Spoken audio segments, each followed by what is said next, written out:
Hi, Alan Beckstead, artist, and behind me is some of the work I did on a group of friends that did drag, and this is in Halloween, only time of year they did it, but they really bonded and had a lot of fun. I want to focus a little bit on the painting behind me. It's a good friend of mine who, in costume, is Misty, and he and I actually dated in New Jersey. And then he moved to San Francisco. I ended up moving to St. Louis and then San Antonio years later.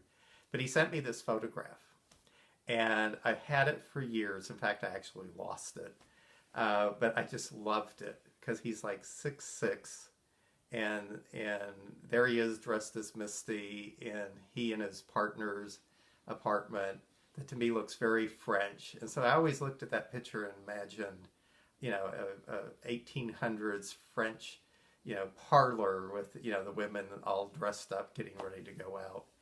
And so I was after him for years because I couldn't find the photograph, and asked him, I said, can you find that? And he didn't really understand why I wanted it. I said, well, I want to paint it for sure. That's what I want it for. But anyway, that's how this series got started, is he did a party after Gay Pride this year, that all his friends got together. They brought in their photographs.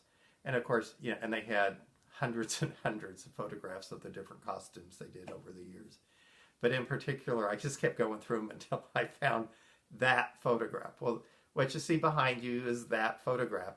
I've changed it in that I've added the other character, Roz, to a side. And then actually the person that did a lot of their costumes is the gentleman that you don't see his face, but you see his jeans and a shirt, as kind of my homage to him, because he really helped pull them all together each year in various costumes and ideas. So I just wanted to give a little shout out to that particular painting, because it's what got me inspired to do the whole series on Halloween parties in Castro.